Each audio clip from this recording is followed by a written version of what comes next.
Hi everyone. Are you sometimes confused about when to say work in, work on, or work for?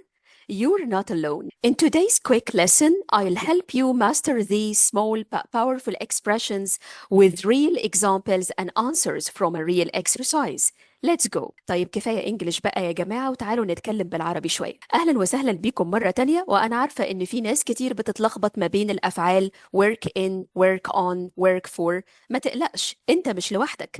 في الفيديو ده هشرح لك الفرق ما بينهم بطريقة سهلة، وهندي كمان أمثلة حقيقية من تمرين. يلا بينا، خلينا نبتدي بالفعل work in. I work in accident and emergency in a local hospital. We use work in when we talk about the place or department where we work, like a hospital, school or office. يعني الكلام ده معناه إنه إحنا بنستخدم الفعل work in لما بنتكلم عن المكان أو القسم اللي بنشتغل فيه. ممكن مثلا تقول I work in marketing or I work in a hospital, stuff like that. خلينا ننتقل المرة دي للفعل work بدون حرف جر بعده. المرة دي ممكن نستخدم ظرف أو حال. مثلا I work late most nights. So here work just means doing your job.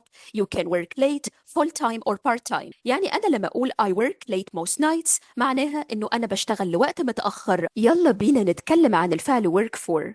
I work for Henning and Schmidt. It's a big law firm. We use work for when we talk about the company or person you work for. الكلام ده معناه إيه؟ معناه إنه إحنا بنستخدم الفعل work for لما نحب نتكلم عن الشركة أو الشخص اللي إحنا بنشتغل عنده أو بنشتغل لصالحه. زي لما نقول I work for Samsung, I work for Amazon, stuff like that. ودلوقتي يلا نتكلم عن الفعل work on. I am working on a project for my class. We use work on when we are doing a specific project or task. يعني احنا بنستخدم الفعل work on لما بنكون شغالين على حاجة معينة، زي مشروع أو فكرة أو واجب. يعني هنا الجملة معناها إن أنا بشتغل على مشروع للمدرسة بتاعتي أو للفصل. طيب بالنسبة للفعل do، خلونا نعرف إزاي ممكن نستخدمه. I am doing a research at the moment. I am doing some research on climate change. في الجمل اللي فاتت do هنا بمعنى أنا بعمل بحث عن تغير المناخ، بعمل أو بقوم بإجراء بحث بخصوص تغير المناخ. طيب بالنسبة للإكسبريشن do a degree. For example, she's doing a degree in engineering. هي هنا الجملة بمعنى بتدرس من أجل الحصول على شهادة جامعية. يلا بينا نتكلم عن الفعل run.